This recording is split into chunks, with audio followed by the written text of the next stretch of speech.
amusement park in Panama City Beach, Florida, in the area of Long Beach. It was erected for the purpose of establishing a new world record in high diving competition. This form of diving is strictly professional. There is no amateur equivalent. In effect, it takes up where 10-meter platform diving leaves off. That's approximately 33 feet to infinity. Now, the activity behind me is for the purpose of establishing and notarizing the height of a perch located near the top of this structure. That has been established at 136 feet, 3 inches.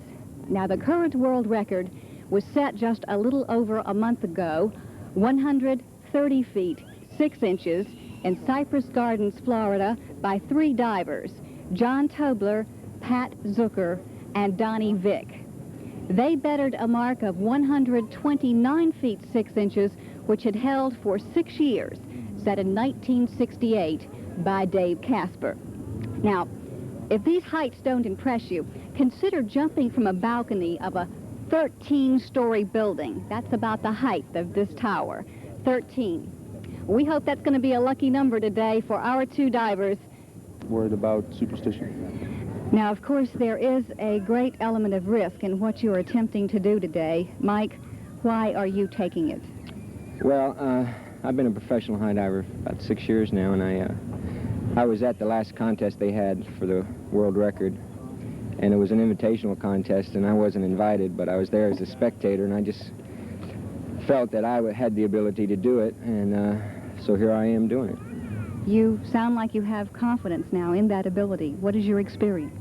Well, I've been off the cliffs in Acapulco. I've been up to 86 feet, and I just feel that I can control the dive, and I think I'll be all right. Jim, how about you? Why are you taking this risk? Just the idea of setting a world record, holding a title, the prestige possibly of that, and confidence in my ability to prove myself as a good high diver.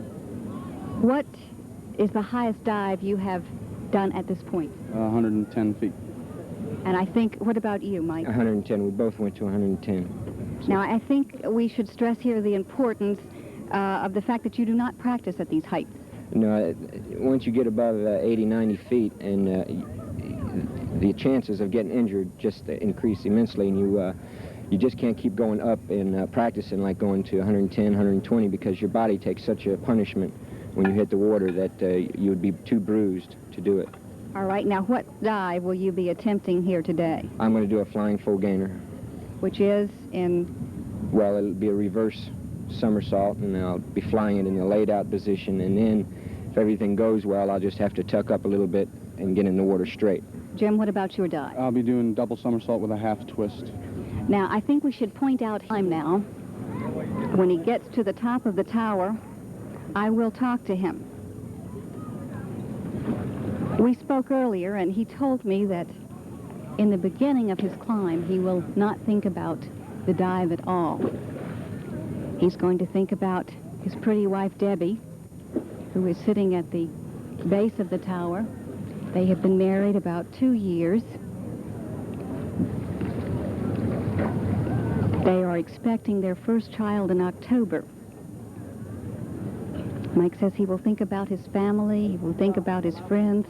Only when he gets near the top will he begin his concentration on the dive. There's Debbie in the blue.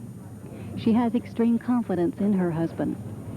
I think she was a little nervous this morning, but she has confidence in Mike's capability.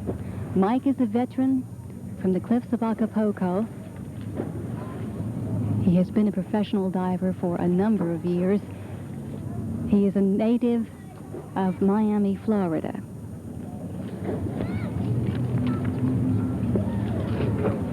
Mike is resting now.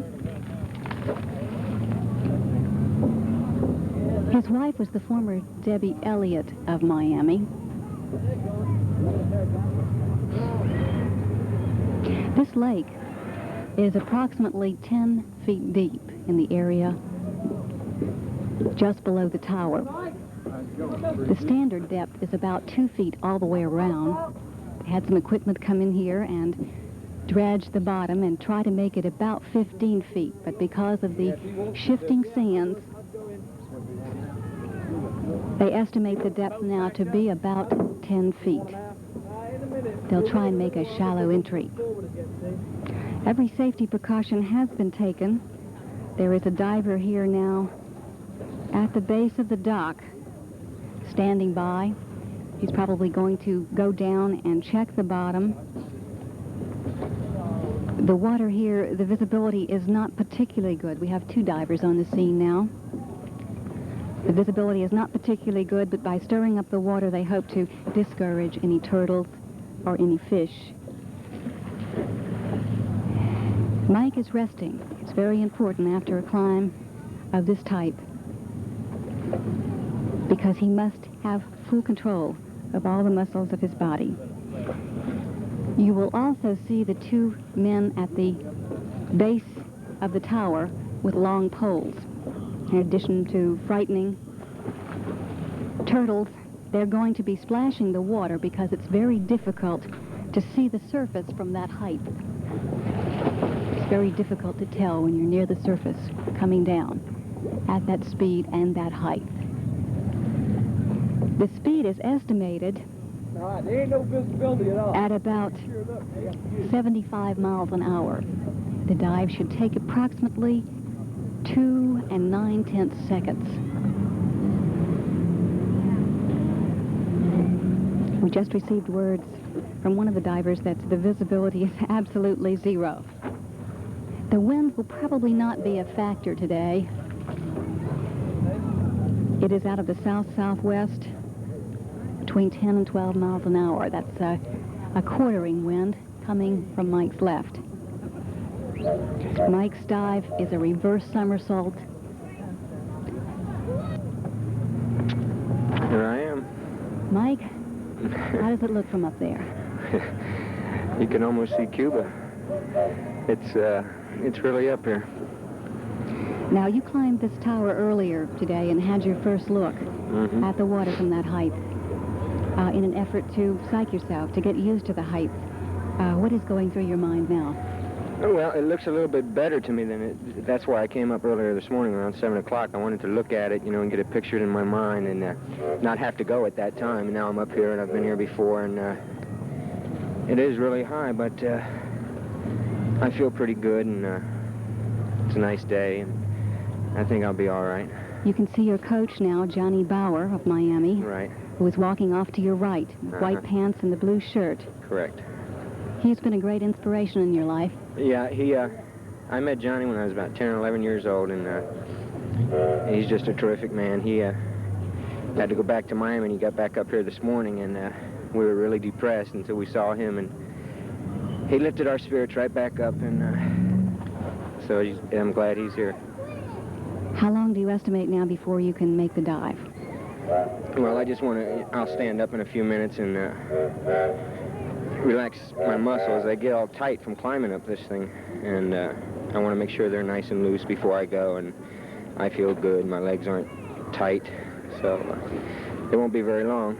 Now, your dive is a flying full gainer, and of course timing is all important in diving, and your timing for this height has to be pretty much a matter of guesswork.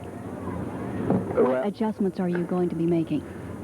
Well, I don't want to take off too strong. Like, once I start my dive, if I don't have a correct takeoff right up here, then it's going to be very bad down at the bottom. If I'm short, I'll be all right, but if I get too much rotation, it's awful tough to stop that rotation, and I'll go past the point where I want to hit the water, and then I'll be taking most of the shock on my back and spine. So I certainly don't want that to happen.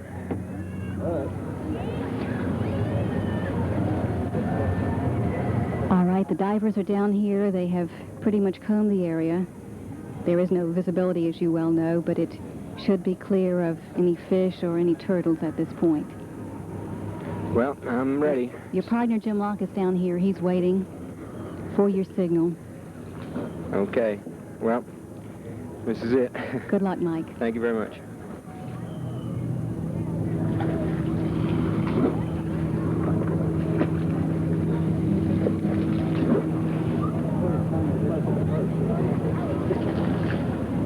The crowd is very very silent. They can feel the tension here.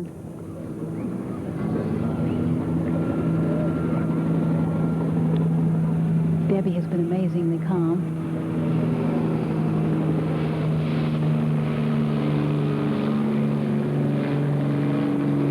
Have a helicopter going overhead now, perhaps creating some distraction. Mike, no doubt, will want to let the helicopter pass in order to begin his concentration.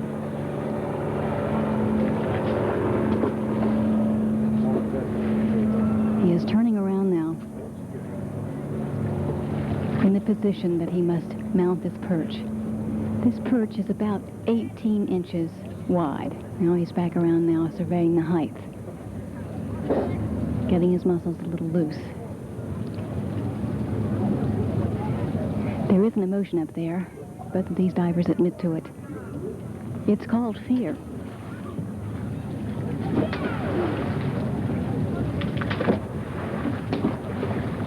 All right, he's stepping close to the edge now. When he turns around, look for him to make the dive right away.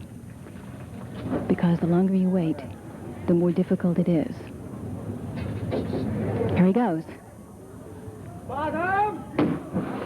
And it looks like a successful dive. You can hear this crowd now exploding. Mike is to the surface.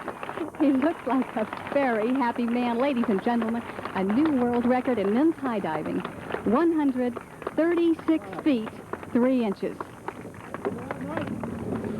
Wait a minute. Mike, how are you? No, he wants to adjust from the water. How about a big cheer for my coach? Hey! Mike, woo! How does it feel? Ooh, baby cake. Woo! Yeah. Very happy. Hey. Very happy, Mike. Whoa! I'm telling you, that is an experience that I don't think I want to see again. You're not going to go back and try it again. Yeah, well, I hit that one. I can't even talk. I felt good taking off. I didn't throw my head back quick, and that was the main thing. I didn't want to throw my head back too quick and rotate too quick. I wanted to fly. Look at that water. And I felt like I was laid out, really nice. And I spotted the water, and the only thing I think I might have done wrong is I might have tucked up a little too quick, And I went over just a tiny, felt like I went over a little bit because I can't even hardly sit right now. But I mean, I'm not hurt. It's like someone hit me with about 4 2x4s, and oh, what a feeling that was, flying like that. Tremendous.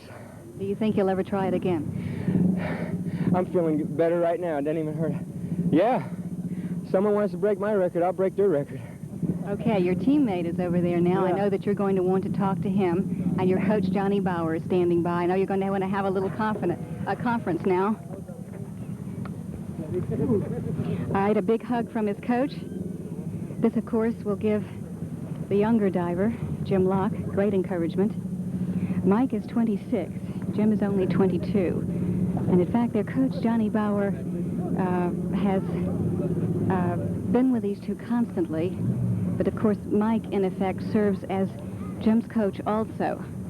He is, in effect, his protege. And both of them have great confidence in this man, Johnny Bauer.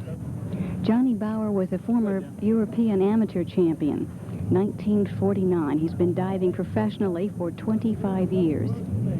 All three of these men work together in professional diving.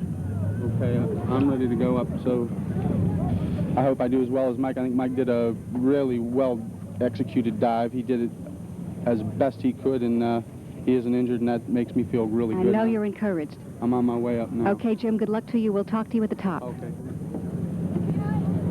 Right, Jim is now beginning his dive. Jim is a native of Pittsburgh, Pennsylvania. He has been diving since the age of 6, and he has put the skills that he learned in diving to use in another vocation. In his off-season from diving professionally, He is a trampolinist and travels around the country giving exhibitions in schools. In the crowd here, near Mike's wife, is Becky Danfield. Becky works along with Jim on the trampoline. Becky's at the base of the tower, and you can tell that she's a little nervous now. Jim is beginning his climb. He told me that he would concentrate on his dive all the way up. But I want to stress the great courage it takes. I don't believe Jim has actually been to the top of the tower and seen this height. Jim told me that he would think about going scuba diving this afternoon, that he's going to put the dive out of his mind to this point. He'll be talking, he'll be thinking about going scuba diving this afternoon, putting it out of his mind until he gets to the height.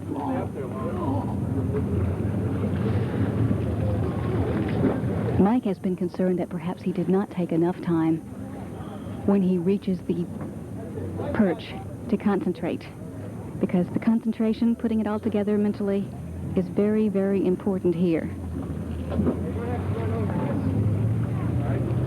Jim is about 5 feet 11 inches, weighs about 180 pounds. Mike, the smaller of the two, 5 feet 8 inches, about 175 pounds. Again, Jim is the younger of the two divers, only 22 years old. He's reached the top of the platform now. He's probably going to take a few minutes to catch his breath. He's probably going to signal me now. Whenever you can hear me, Jim, let me know. Again, how long has it been since any of you have climbed 13 flights of stairs? It's really what these divers have to do in the beginning here, maybe the most difficult. Jim looks like he's reaching over for the headset, surveying the height. Mike has talked to him of the importance now of concentrating from this height. He's got to be encouraged by the successful dive of his teammate.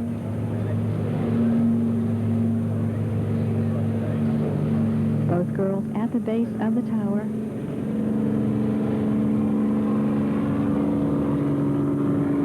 In the audience, too, one of the men with the poles is Jim's brother, Bruce. Bruce Locke was an athlete, a football player. He played professionally in Canada. Okay, how's it look from up there? Very high. I had the rest of the climb is exhausting. I think that's the hardest part of the dive. So what are you thinking about just now? Just my top, just to get the top of the dive situated so that I don't rotate too fast.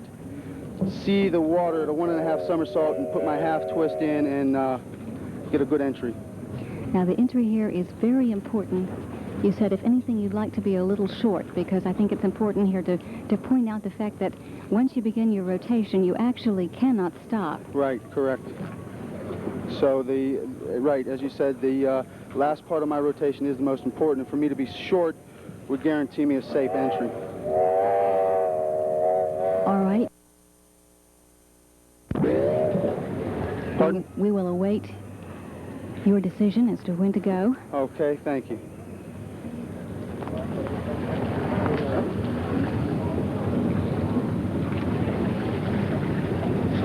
It is very important, of course, for Jim to rest. Until he feels extremely confident in his ability to control every muscle in his body. He will be doing the double somersault with a half twist. Right, he's up there looking down now. Don't look for him to wait too long. He likes to get it over with.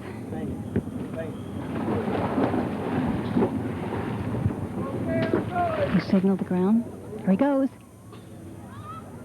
1, 2, and it's successful. Crowd goes wild.